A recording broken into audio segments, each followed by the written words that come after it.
বন্ধুরা আপনারা জেনে থাকবেন ইতালি প্রবাসী যারা রয়েছেন তাদের পাসপোর্ট সংশোধন নিয়ে তারা কিছুদিন আগে একটি হামলার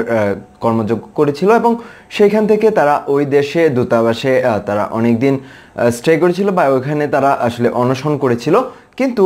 বর্তমানে সেটা বাংলাদেশে চলে এসেছে এবং সেখান থেকে অর্থাৎ বাংলাদেশি তাদের যে সকল আত্মীয় স্বজন এবং যে প্রিয়জন ব্যক্তিরা রয়েছেন তারা আসলে অনশনে বসবেন এরকম একটি আসলে তারা অঙ্গীকার করেছেন বা এরকমটি তারা জানিয়েছেন। তো এরই প্রেক্ষাপটে এখান থেকে আসলে 5 বছরের বেশি বয়স সংশোধন করা সম্ভব নয় এরকম একটি ব্যাপার রয়েছে, যেটি হচ্ছে সরকার নির্ধারিত করে দেওয়া রয়েছে যে আপনি যদি ইতালিতে বসে পাসপোর্ট সংশোধন করতে চান সেই ক্ষেত্রে আপনি 5 বছরের বেশি বয়স সংশোধন করতে পারবেন না। তো এরই ধারাবাহিকতায় তাদের একটি কর্মযোগ্য সেখান থেকে হচ্ছে তাদের যেটা দাবি ছিল যে আপনি 5 বছরের সংশোধনের যে বিষয়টা দিচ্ছেন সেটা 10 বছর দিলে আপনাদের কি ক্ষতি হয় বা এটা কেন দেওয়া হচ্ছে না বা 10 বছর করে দেওয়া হোক। সেখান থেকে বাংলাদেশি যারা আসলে এখানে অনশন করছেন অর্থাৎ বাংলাদেশি তাদের আত্মীয় স্বজন যারা আসলে অনশন করছেন তাদের অধিকাংশই হচ্ছেন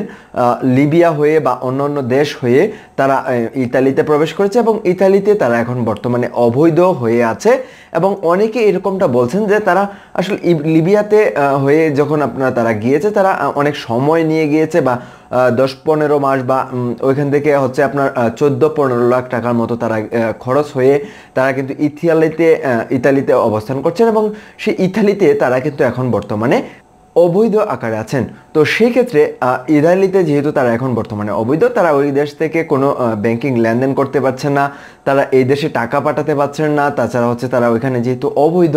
সেক্ষেত্রে অনেক বিষয় থাকছে। তো তারই ধারাবাহিকতায় পাসপোর্ট যেন মাননীয় প্রধানমন্ত্রীর কাছে তাদের একটা আকুল আবেদন, যেটা মাননীয় প্রধানমন্ত্রী যেন তাদেরকে এইটা সংশোধন করার যে সুযোগটা সেটা যেন করে দেয়, তার জন্য তারা অনশন শুরু করেছে।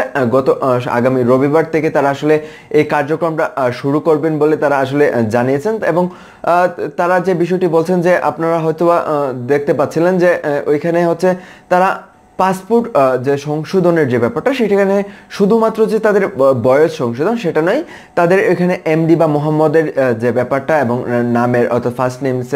লাস্ট নেমের যে বিষয়টা সেটা সংশোধন বা পরিবর্তনের যে একটা বিষয় সেটা তারা বলেছেন। তো এখান থেকে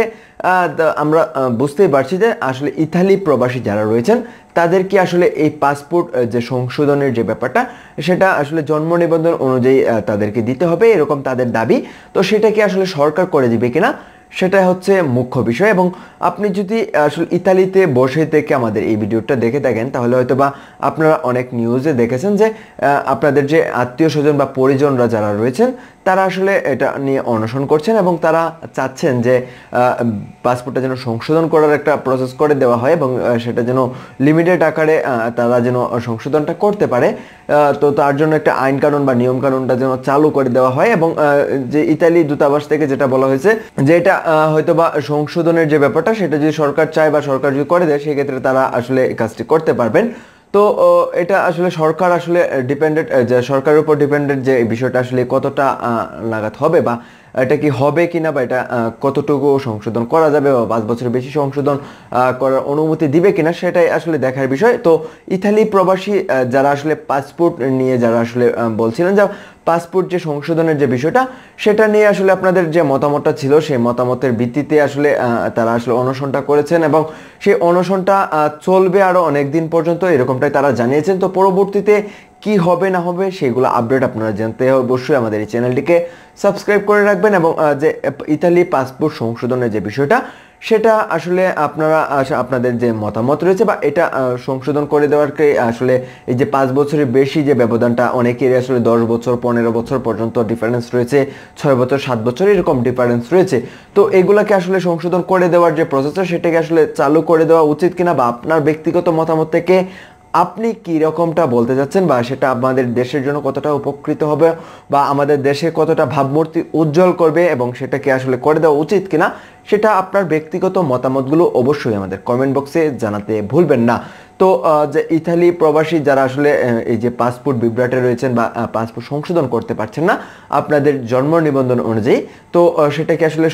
সংশোধনের যে প্রসেসটা সেটাকে আসলে সরকার করে দিবে কিনা সেই ডাউট বা আপনাদের যে অপিনিয়ন সেটা আপনারা শেয়ার করতে পারেন আমাদের কমেন্ট বক্সে। অবশ্যই কমেন্ট বক্স খোলা রয়েছে। তো এই ছিল আজকের মতো ভিডিও। যদি ভিডিওটি ভালো লেগে থাকে এবং আপনি যদি আমাদের এই ভিডিওটি থেকে ইনফরমেশনটা কালেক্ট করতে পারেন তাহলে অবশ্যই আমাদের এই চ্যানেলটি সাবস্ক্রাইব করে দিবেন, এবং যারা অলরেডি সাবস্ক্রাইব করেছেন থ্যাংক ইউ সো মাচ। দেখা হচ্ছে নতুন কোনো টপিকস নিয়ে